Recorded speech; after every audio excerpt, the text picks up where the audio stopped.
Redditors, was there a time when you helped someone and you ended up regretting it? I was at the park playing with my kids.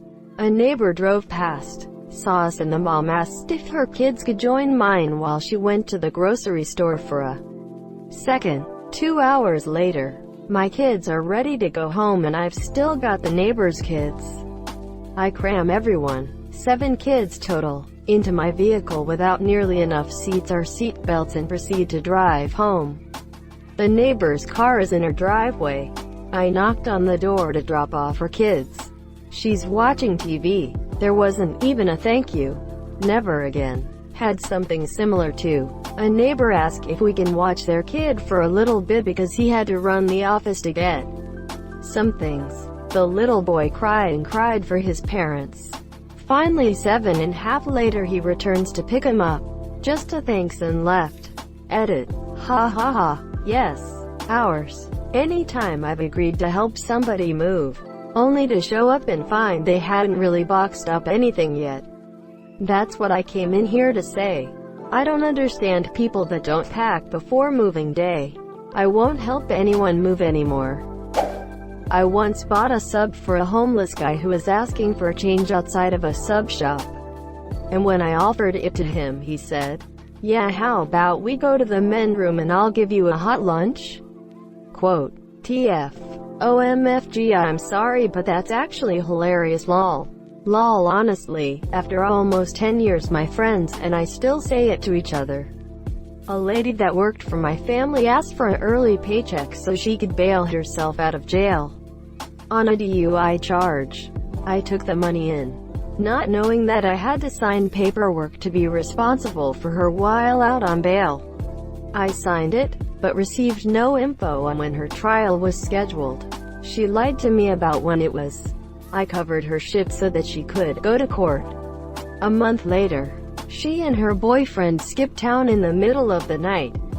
A week after that, I got a call from the bail bondsman, asking where she was, as she hadn't showed up for court. Had to pay back the bond of $5,000 if they couldn't find her. I lucked out, though, because they got caught committing another crime 1,000 miles south, and went straight into custody. The absolute gall of some people. Glad she didn't get away with it. There was a blind man in the road near a crosswalk, stumbling around, blocking traffic, thinking he would be killed. My wife hopped out to guide him to the side of the road. Once out of the road, he wouldn't let go of her and aggressively demanded money. He was faking blindness and this was his scammer. My wife pulled away from him, hopped back in the car and we took off. We came back a few minutes later and he was in the road again, blocking traffic and pretending to be blind. It was very scary. Holy shit, that could have gone so wrong for your wife if he had been armed. Hopefully you called the cops on him. Friend asked me for $1 in the kindergarten lunch line. Later, cashier lady told me I don't have enough money for my own lunch. It was a sad day. This made me really sad for some reason. Damn, dude. Yes.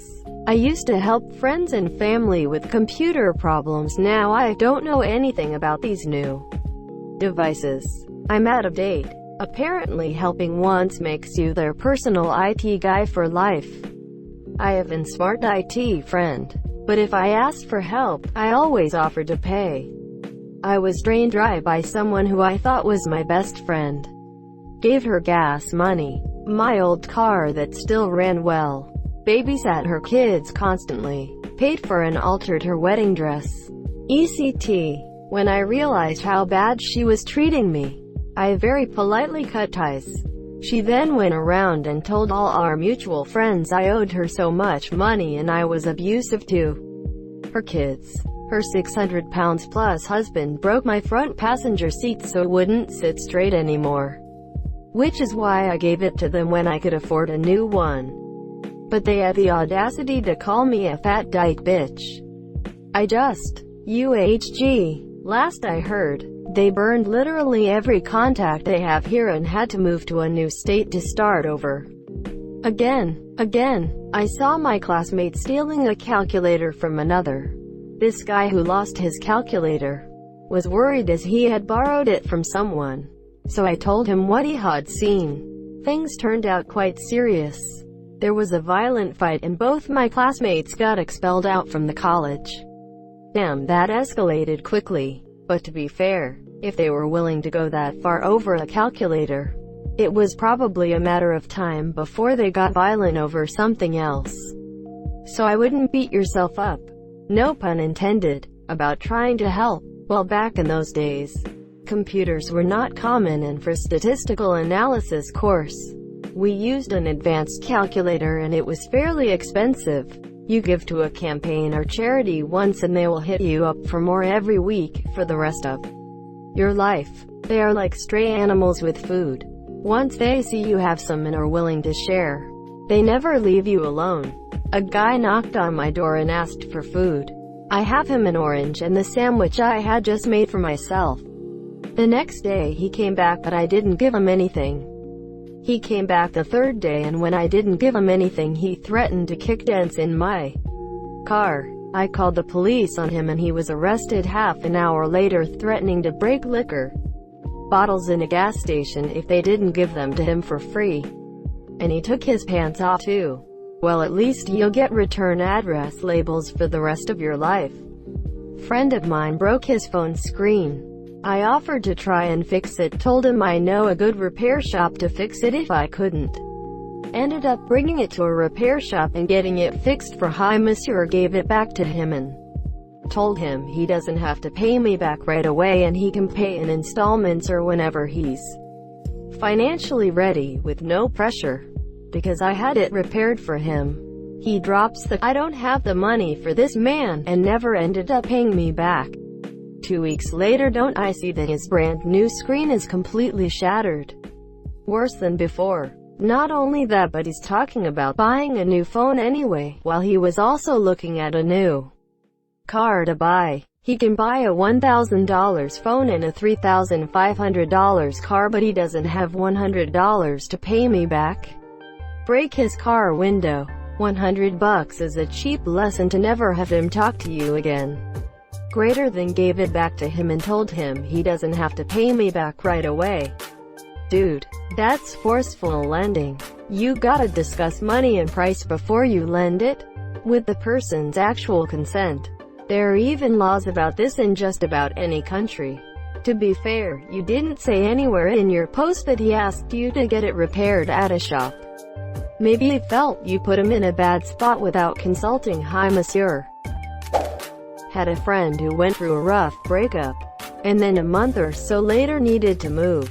I offered our spare room in Tahoe for the time before my stepson was due to move into it after the summer. Figured she could use some nature to help her reset. Everything was okay for the first few months. Then she went legitimately batshit crazy when her mom died, pacing and talking to herself. Thought the CIA had bugged the apartment. We helped as much as we could, but needed her gone when she started thinking my husband and I were undercover agents. That's when I worried she'd feel like she needed to protect herself from us. Had the cops and paramedics out several times, but they wouldn't take her because she didn't want to go to the hospital. Took 2 tries to get a restraining order, but not before she trashed our bedroom and stole some money we had in a drawer.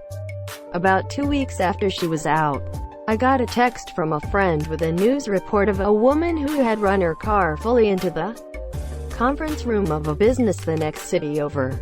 No one was hurt. Bystanders said she got out of the car with her little dog and a Bible, and just started walking down the road like she had simply parked her car.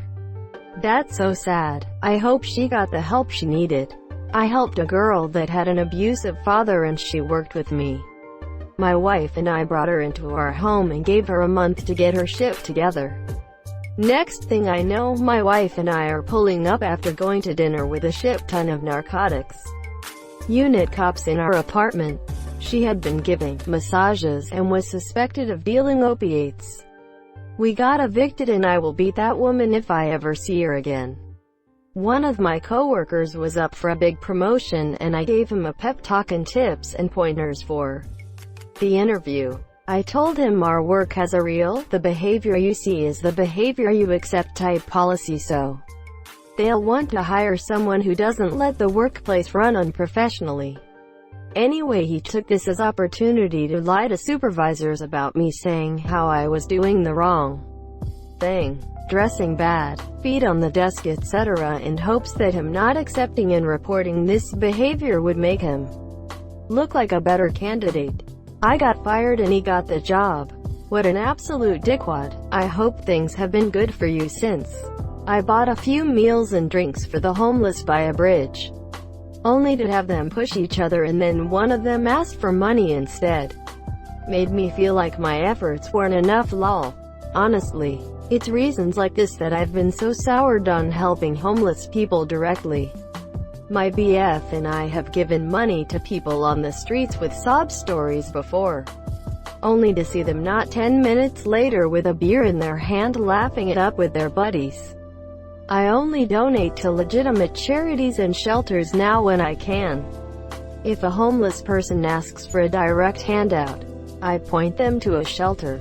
I feel awful sometimes, but I can no longer justify handing out money I can't be sure is actually going to help. Similar thing happened to me.